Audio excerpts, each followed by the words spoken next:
for the kids of illegals, it does not apply to them.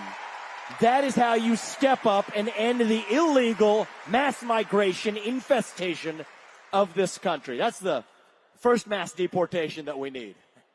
But don't forget about the second one. This is what starts on day one of the second Trump term, I believe, is the mass deportation of 3 million federal bureaucrats out of Washington, D.C. That is how you drain the swamp.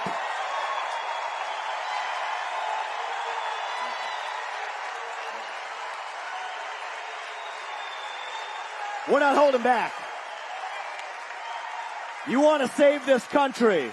That is how you drain the swamp. Shut down these agencies. Go straight down the list. U.S. Department of Education, shut it down. ATF, shut it down. FBI, shut it down. You go straight down the list. You cannot reform these agencies. You want to get in there and afuera, shut it down. That's the future of this country. 3 branches of government in the United States, not 4. The managerial class, this is a war in this country. And I don't call this a war lightly. Right? War is one of these things that speaks itself into existence. But I mean this in a deep sense. We are at war as we were in the American Revolution. It is not between Democrat and Republican.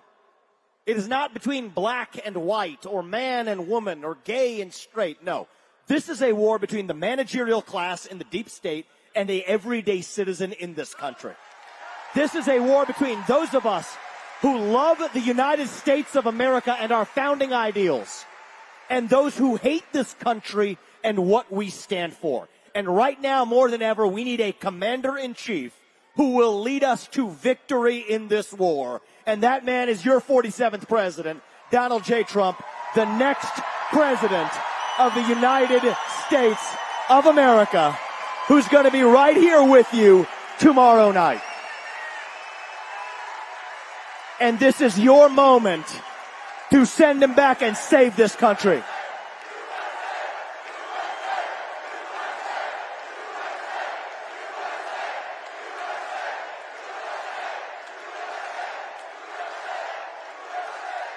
I love it. That is who we are, represented in those stars and stripes on that flag. I am sick and tired of celebrating our diversity as a country, obsessing over our differences.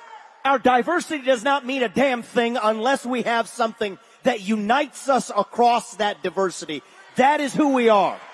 We are American, and we are proud of it. We're going through a crisis of self-confidence in this country. You got young people in this country. You got all people in this country. We are lost, hungry for purpose. We're hungry to be part of something bigger than ourselves, yet we cannot even answer what it means to be an American. I am proud to be a citizen of this country. I am proud that my parents came here with nothing, and I have founded multi-billion-dollar companies, ran for U.S. president at the age of 38 as the youngest ever Republican to run for that office. That is possible in this country because America is great. America is good. It is the greatest nation known to mankind, and I will not apologize for our nation. That is who we are.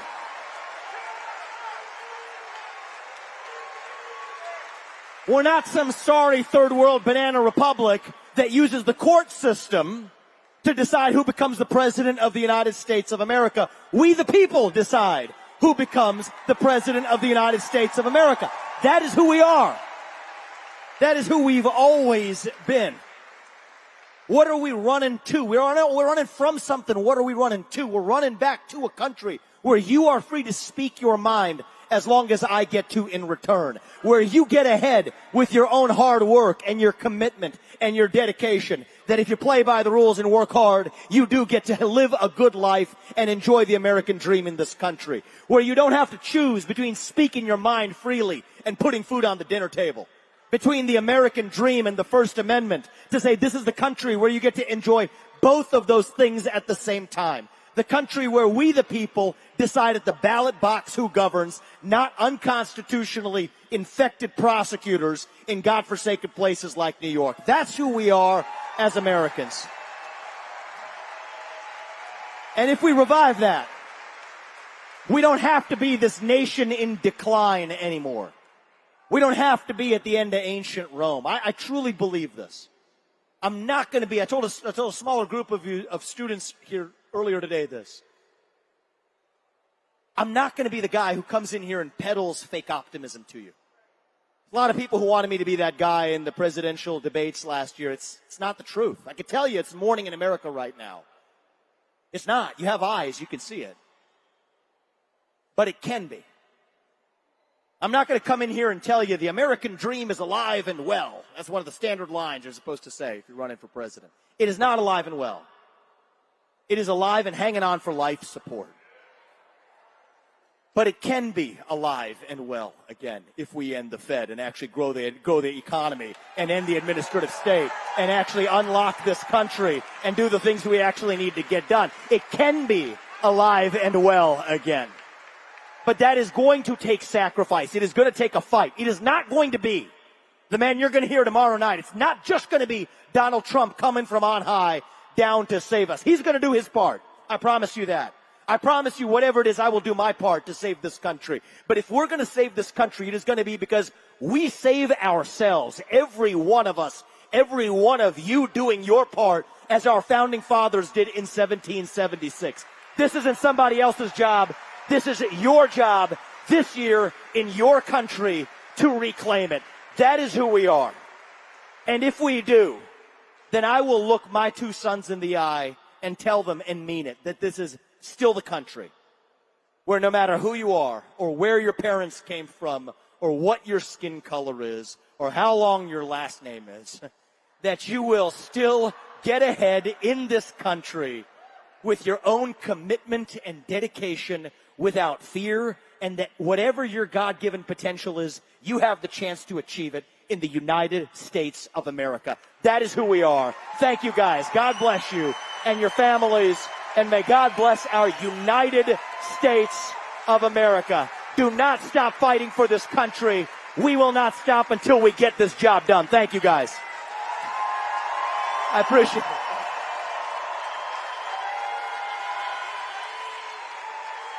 They gave me a lot of time here. I think we got time for questions.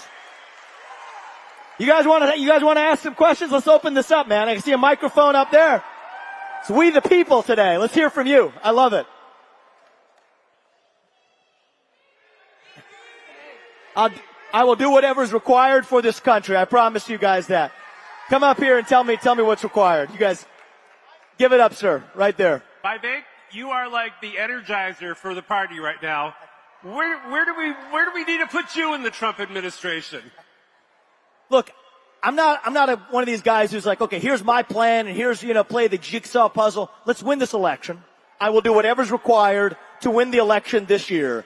And then to implement that agenda, I'm going to get it done. The things I laid out for you, I know President Trump in his heart wants to get all of that done.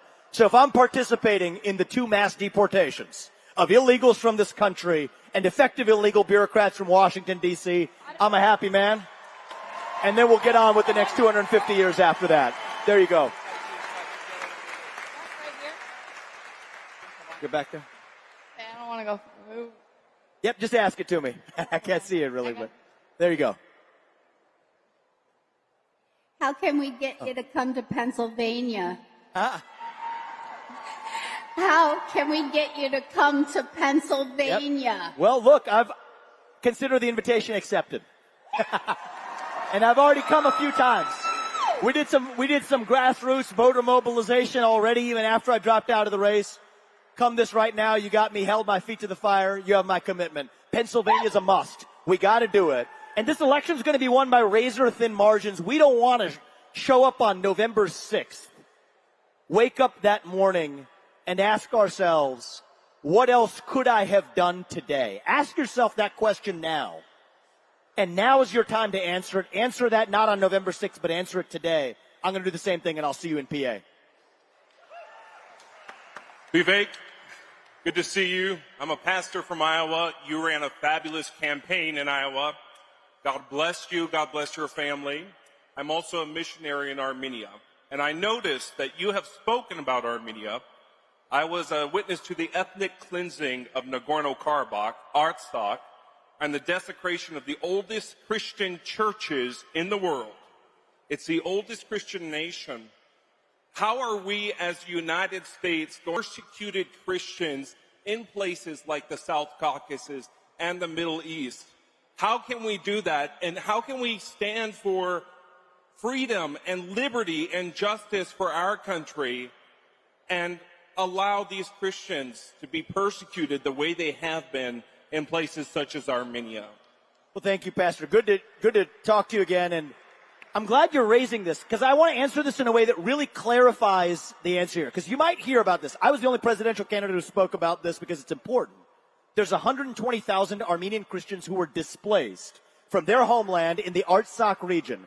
Does that mean that we should be going to war and fighting somebody else's war for their border? As I've opposed it in Ukraine, we shouldn't be doing it in Armenia either. But actually, here's the dirty little secret.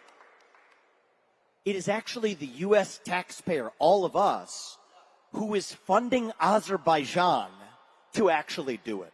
That's the ugly underbelly of the whole thing is our own taxpayer dollars are paying for it. So the irony is everybody who's somehow in the Ukraine caucus, which is the most popular political party in the United States of America apparently, doesn't have a peep to say about actually the real human rights travesty that we're responsible for funding. So here's my belief. It's controversial, but I'll say it anyway. The first and sole moral duty of U.S. elected leaders is actually to the citizens of the United States of America. And we stand with our allies by not funding the very people who are trampling over them. And you have 120,000 reasons for me to continue to talk about this issue as I will, and I'm hoping to travel to Armenia later this year to actually make the point. So thank you, my man. I'll invite you. Come with me. I appreciate it. Thank you. Thank you. Great to see you. What besides pray is the most important thing we young people can do for our country? I'll give it to you. How old are you? He says young people. Huh? I'm 14. You're 14 years old. Give this young woman, a round of applause. That's a brave question. So I'll tell you, right now, I think we have a culture of fear in this country. Spread like an epidemic, faster than COVID-19, okay? All 60 directions. COVID, maybe it'll spread a little bit if you cough this way. Fear spreads all directions. Here's my ask of you.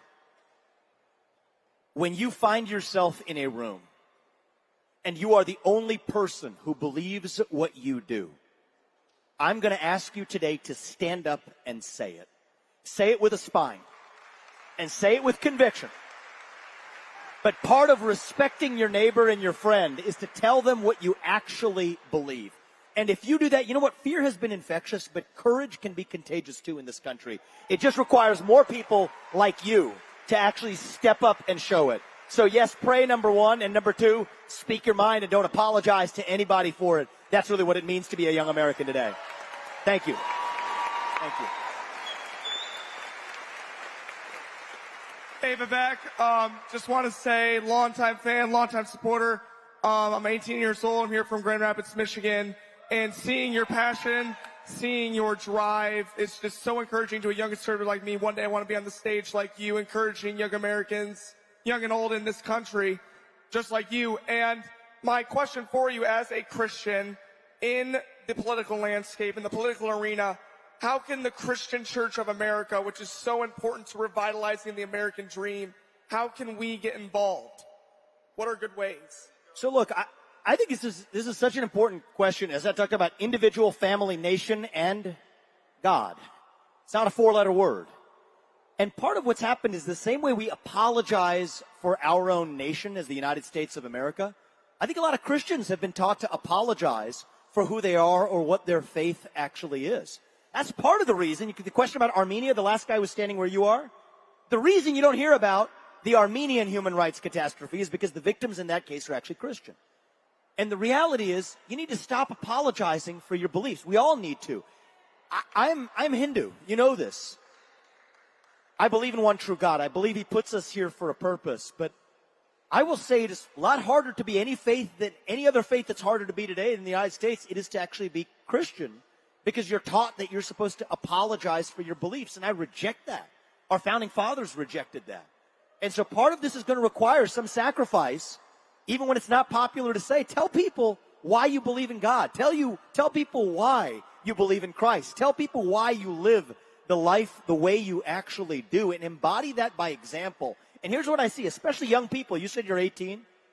A lot of young people are quietly hungry for something bigger, right? They've been served social media algorithms. They've been served other religions, wokeism, transgenderism, climatism, COVIDism, globalism, Fauciism. You go straight down the list. These are the climate religion in particular. Why do you see people bending the knee to, Greta Thunberg being some type of modern Joan of Arc figure? It's because if you stop believing in God, you're going to believe in some other false idol instead. You might as well believe in the real thing. And I'm going to ask you to make sure you're expressing your beliefs to give other people the permission to express theirs too. Thank you, my man. I appreciate it. Hi, Vivek. Great to see you again. My name is Tyler Sonkran. I'm a 24-year-old from Waterford, Michigan, and I'm running for township trustee. I had the opportunity to ask you this question once and bumped into you in a hallway, but your answer was very inspiring, and I want you to share that with any young people out here who are considering running for office. My question to you was, I'm the youngest person in my race. You are the youngest person in your race. How did you use your youthfulness to your advantage? Well, I used it. I don't remember what we said in the hallway necessarily, but I'll tell you what I believe off the bat right now is our founding fathers were people whose best days in life were still ahead of them, actually. Thomas Jefferson was 33 when he wrote the Declaration of Independence. That's 5 years younger than me. If I can run for president at the age of 38, you imagine Thomas Jefferson starting an entire nation at the age of 33. Alexander Hamilton was a decade younger even still. You think about the last 20 years of misplaced public policy, foreign wars that didn't advance our interests, racking up $34 trillion of national debt that your generation now bears on its shoulders. You know what? You got to take it into your own hands to say, you're going to be the generation that pays the price for those mistakes. You're going to be the generation that bears the responsibility for getting us out of it. So if our founding fathers could do it in 1776, then it's just as true today that it will take somebody like you, whose best days in life are still ahead of you, to see a country whose best days are still ahead of itself. And if you do, then I'm confident our best days will actually still be ahead of us, man. Good luck. I'm excited for you. Thank you. Thank you for coming. Go right here. Good afternoon, Michigan. Good afternoon, Vivek. I just want to say your media team and all the social media, TikTok, YouTube, everything you do, you've done a wonderful job getting your message out to the youth, to the younger demographics. To the broader conservative audience and the broader conservative figures, what can they do to better grasp that younger demographic that we all know is so important to the future of this country? So here's what I see, actually. I've talked to a lot of good Republican politicians. I think a lot of them are actually, I don't say this derisively, I just think it's true. They're actually scared of interfacing with people from the next generation. And part of what we got to realize is both sides of that have some fear in them.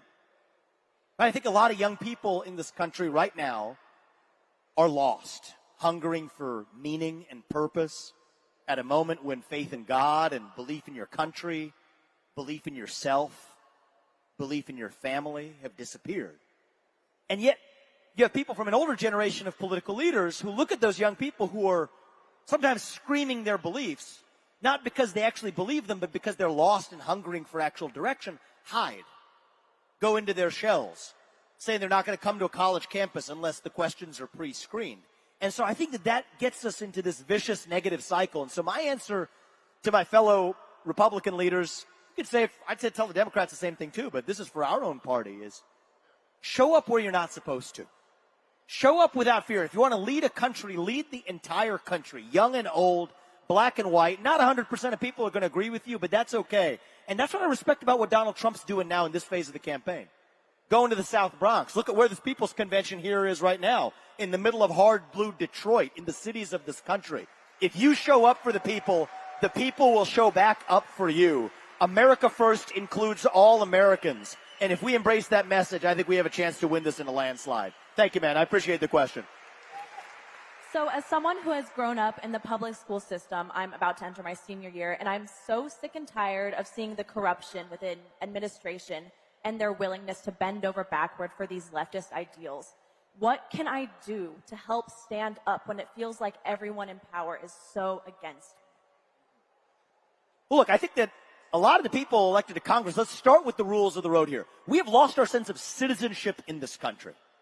Right? We don't pledge allegiance to our own country anymore, not really. And that's why I stand by a position I adopted last year. I think every high school senior should be able to pass and should have to pass the same civics test that every immigrant has to pass to become a voting citizen of this country, and take the same oath of loyalty to the United States of America in order to become a full citizen of this country.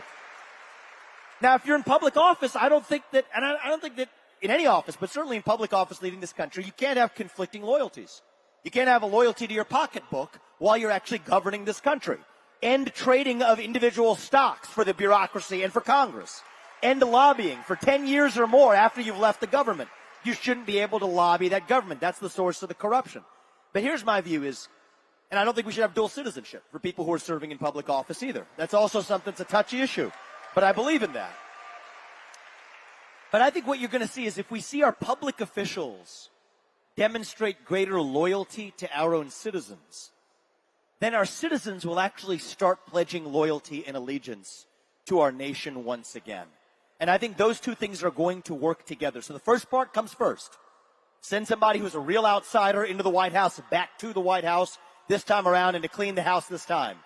But then it's going to be bottom up, your generation to step up and say, okay, you guys are doing your part. Now as a young person, I'm going to step up and do mine and actually pledge allegiance to making the sacrifices needed to save our country. So thank you very much. I appreciate that question. Last two, and then I think we're done. First time I saw you, you were going to Pizza Ranch on your campaign. Got me hooked into politics. I've been listening to podcasts every day ever since. Where can I build experience to go into politics in the future? I would say don't worry about building your experience to go into politics. Build the muscle of figuring out how you succeed in any way, inside politics or out.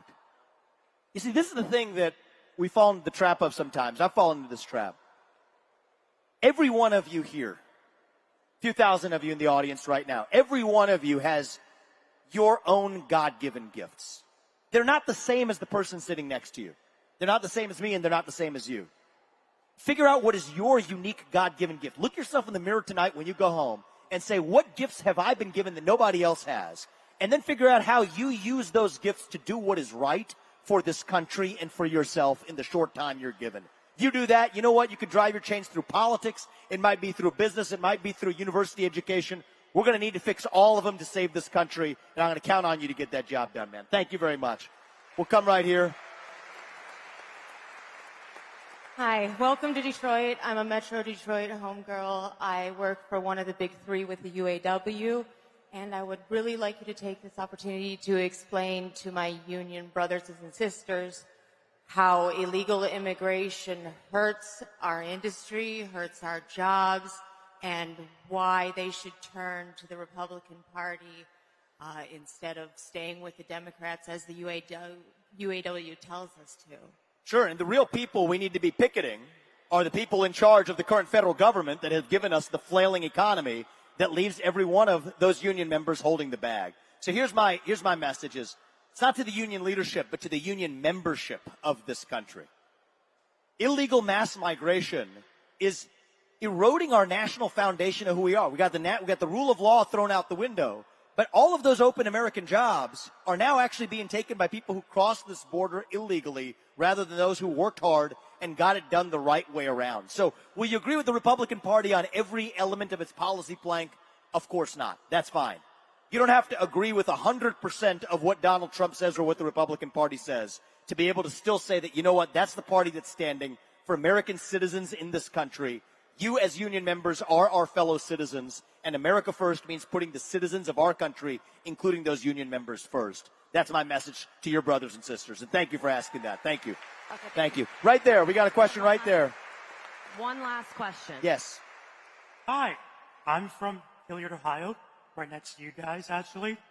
And I just want to say thank you for coming and really appreciate everything you guys do. My question is very simply, I'm 21, and how can I help out in this election cycle? I'm volunteering for Bernie Moreno's campaign for U.S. Senate, and I know he's a great guy, but what else can I do to help out? Well, thank you, man. What's your name? My Ohio native. Evan. Evan. Thank you for coming out here, Evan, and you're 21 years old. The fact that you're asking that question is already a service to this country. I've endorsed Bernie. I'm traveling the state. I'll probably see you campaigning right with you in our home state. Here's what I'll ask of every one of you. For those of you who have money, either you're running for office or you're going to support somebody good who actually is. Take that pocketbook out and actually support the people who can. But it's not just through money. If you don't have money, you got time. Spread the message through your own effort. You don't care if you're knocking on one door, you're knocking on two, or you're making phone calls. However you're doing it, spread your own message and just speak authentically for who you are. Don't speak on behalf of the Republican Party. Speak on behalf of Evan. And I think we don't do that enough in our country today, right? We're taught the scripts that were handed from on high. Just tell the people what you as a citizen of this country actually believe. Tell the person next to you, you don't have to agree with 100% of what I say, just like I'm not going to agree with 100% of what you say. Find the people who disagree with you. The thing you really want to do to help this country in the next 6 months, all of you, is don't just talk to the people in this room. Don't just talk to your friends and family members and your neighbors who agree with you. Do it just like Donald Trump is doing. Show up in the places where you're not supposed to show up. Invite that neighbor who has that Biden sign in their front yard. Invite them over to dinner and challenge them and have an open debate, an open discussion at the dinner table. Emerge as a friend on the other side, but convince them and bring them along. That's what it's going to be required. It's one less vote for the other side, one more vote for ours. And if we start actually talking to the people who we're supposed to disagree with, what we might just discover is that we didn't actually disagree as much as we thought in the first place. That's how we're going to get this country back. That's how we're going to restore respect for every one of our citizens, regardless of their age or their skin color, or even whether they voted Democrat or Republican in the last election cycle. The question in this race, and I'll end with this, is, are we actually one country or not? That's what's on the ballot this November. If I asked that question 10 years ago, you would have said that was a silly question. Of course we're one country. Well, today we live in a country where you got people who consume one set of news from one place, one set of news from a different place. People who buy one type of coffee, people who buy a different type of coffee. The question right now for the country is, are we actually still one nation as the United States of America or not? I don't think the answer is obvious. But in my heart, I believe we still are. And I think this is our last chance to prove it in this country. And if every one of you starts speaking your mind in the open again, you will realize that, you know what? That artificial division, a lot of that is created by the media, designed to divide and conquer our people. At least 80% of us in this country are on the winning side of this war. Half the 20% are people younger than Evan and me who never learned those ideals in the first place. We're going to bring them along too, and we will still be a country whose best days are still ahead and has another 250 years and then some still left in our country's history. Thank you guys for coming out. God bless you and your families. Let's win it this November, and God bless our United States of America. Thank you.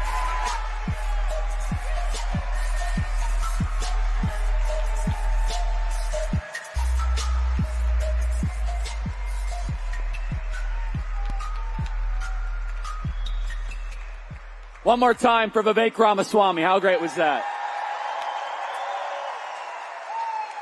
So, couple things, everybody.